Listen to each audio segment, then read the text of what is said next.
여러분 안녕하세요, 교육입니다. 전 지금 태국 방콕에 와 있습니다. 왜냐면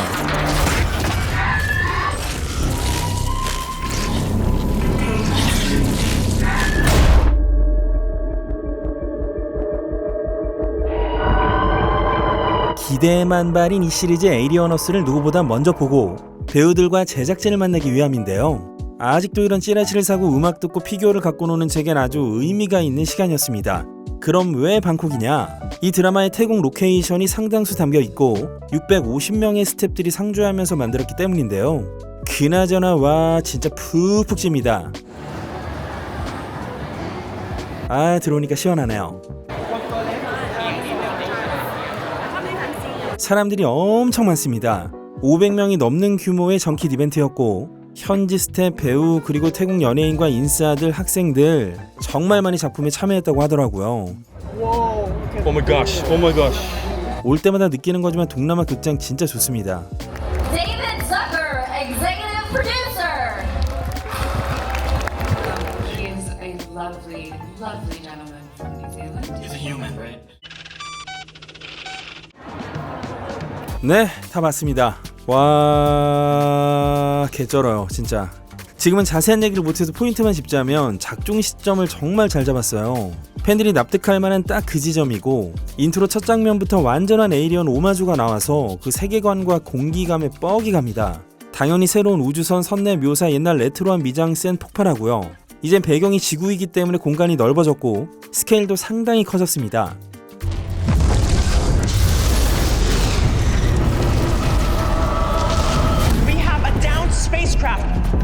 새 우주선을 빌딩에 바로 때려박는 스펙터클은 이게 드라마가 맞나 싶을 정도로 아마 여러분들도 놀라시지 않을까. 캐릭터도 많고 개성있고 매력적인데 역시 최고는 제노모프잖아요.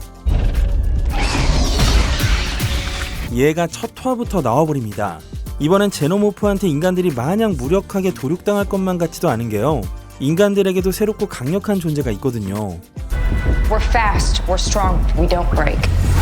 바로 일명 로스트보이즈라고 불리는 하이브리드 웬디와 아이들이죠. 게다가 제노모프뿐만 아니라 신종 크리처 5종이 등장할 예정이라 향후 전개가 매우 기대되는 바입니다. 어릴 때부터 좋아했던 팬으로서 봐도 납득되고 재밌는데 독립적인 배경이라 기존 팬이 아니어도 재밌겠네 라고 생각하면서 가고 있는데 평점이 이렇게 떴습니다. 심지어 제가 처음 봤을 때는 89였는데 91로 올랐습니다.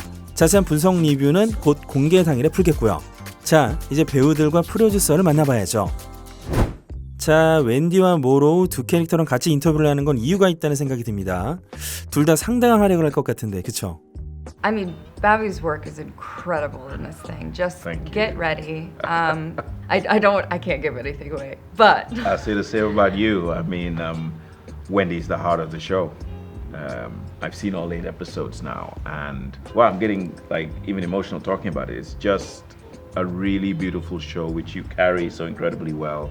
I think people are gonna love Wendy, and in many ways, she's something to emulate. It's really something. Yeah. 극중에서 모로우는 감정이 없는 캐릭터로 보였습니다. 모로우만 알고 있는 진실도 있을 듯 하고요. 그의 가장 큰 목적은 뭘까요? I mean, I don't want to give too much away. Moro has actually very deeply emotional reasons for doing what he's doing. But I will say as well, he's not stupid. He understands if you're working for a corporation, especially with these enhancements that he's got, he has to be as useful as possible. If he's not useful, what do they do to him? What will they do with him? Will they give him upgrades? I don't know. 보니까 웬디는 정말 천진난만하고 거침이 없더라고요. 에피 1에서 제가 좋아하는 장면이 카발리오한테 자기들이 가겠다면서 출동을 제안하고 Sir, yes sir 할 때 표정이었어요. 그때 마치 해방을 기다렸던 것 같은 그런 느낌이었는데 이 캐릭터의 컨셉은 뭐고 어떻게 구현을 했나요?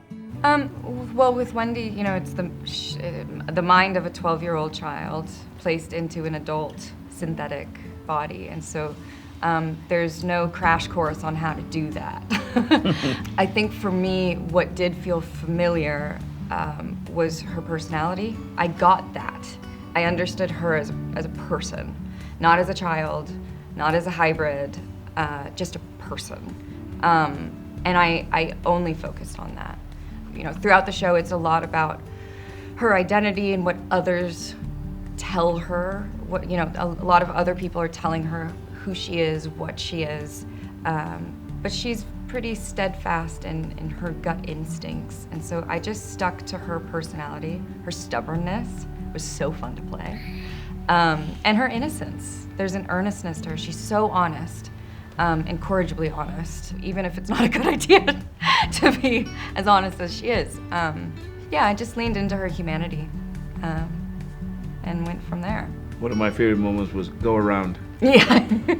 And So David's simple reaction is and so it's fun fantastic. too. It's, Yeah.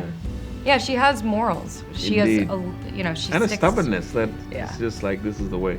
Yeah, I love it. which was very, very fun to play. 애쉬에게 먼저 묻고 싶어요. 데임 실비아가 극 초반 웬디의 전송을 유도하는 장면을 보면서 이 사람은 어떤 사람일까 좀 궁금했거든요. 냉정한 타입 같고 외계 생명체를 사용하고 싶어 하면서도 묘하게 회색지대에 있을 것 같았는데 이 캐릭터 어떤 캐릭터인가요? Oh, if I told you, I might have to kill you. Look, Dame Sylvia essentially wants the human to have immortality. And she really cares about humanity. And she feels like she's on the moral path, fighting for humanity against those who would prefer to be fighting for artificial intelligence. Look, I think that she's super smart. She does love these children. They are her children, but there is ethical questions to be asked. 에라나가 연기한 컬리는 로스트보이즈의 일원이고 동료들과 있을 때 면역에 대한 의미 있는 대사를 하잖아요. 그때 웃는 모습이 좋았는데 이제 아프지 않아도 된다 이런 느낌이었거든요.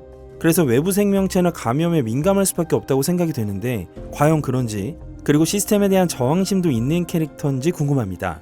I think, you know, as a young person, you know, being in a wheelchair and not being able to live the life that is available to her through, you know, through this program and through becoming a synthetic, I think she is attempting to bring a level of fearlessness to this new stage of life for her. She is pretty fearless. She is. But there's still a child inside of her there, so Yeah, we have that beautiful scene. 컬리에게 어떤 능력이 있는 걸까요? I mean, just like as a synthetic, I mean, we're pretty souped up. Like they're pretty powerful machines, and we kind of get to test the level of that power and that ability in a few circumstances. And before we were shooting as well, you know, working through military training and stunt training to sort of like harness what that physicality would be like in these new bodies, especially kids. You know, it's like them driving these big machines. Essentially, put them in charge of this huge equipment. Anything can happen. A little bit scary. Yeah. 만나면 꼭 물어보고 싶은 게 있었는데요. 왜 지구인가요? That's really the opportunity that television presents, because the films, great as they are really 2-hour survival films, and not many survive by the end. So you have a lot of sort of the elements of horror that go along with that kind of isolation, that kind of claustrophobia. But one of the common references in each of the movies is this ambition to bring the creatures back to Earth. So it was, I think, quite a clever discovery for Noah to really begin our story there. And so the connection to the original film is one that you see right at the beginning of it, where literally our ship in Alien Earth is modeled exactly after the Nostromo. They exist during sort of a similar era. This is a science ship, which is different, obviously, than what we see in the first film. But having that intimate relationship between the two was a foremost objective. 제노모프는 인류의 오만과 기업의 탐욕, 생명윤리의 집약체였습니다. 에이리언 어스에선 뭘 상징하나요? Hard to answer that question without giving too much away, because we definitely encounter a version of the xenomorph that we will recognize. I think what changes here, he's now, or she, is existing in a totally different ecosystem. So how the creature will emerge, how it will manifest, and also it's encountering things it hasn't encountered before. Not only the other creatures that will ultimately unleash, but it's encountering a cyborg. Obviously, it's encountered other synths before, and now this new hybrid.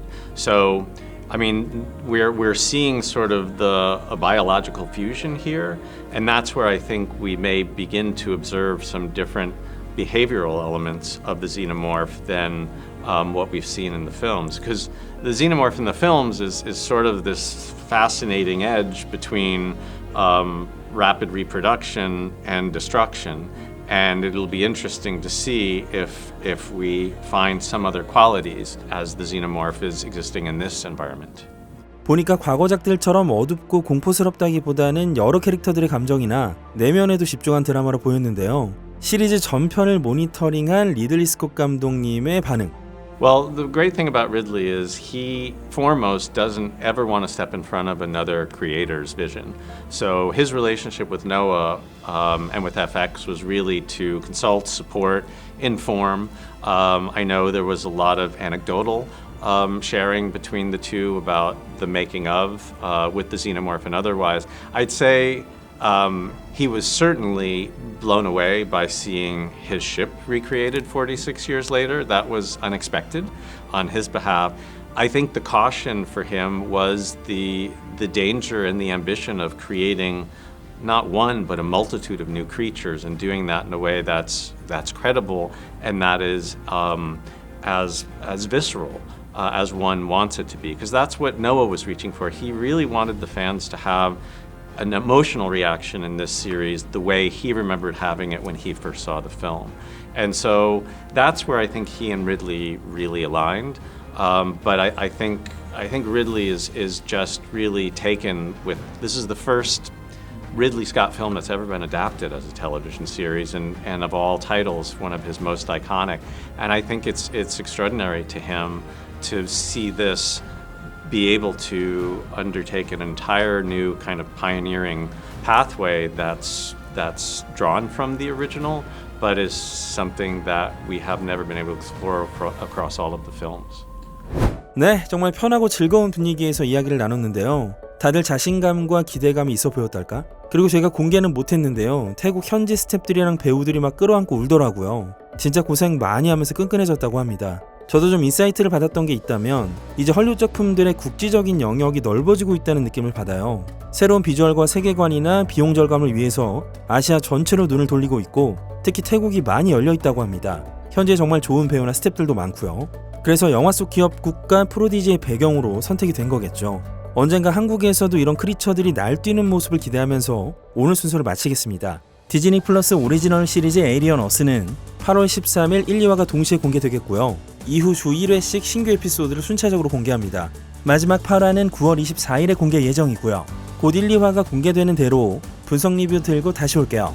그리고 끝으로 이 영상을 보신 캐청자 여러분들께 소정의 선물을 드리는 이벤트를 마련했습니다.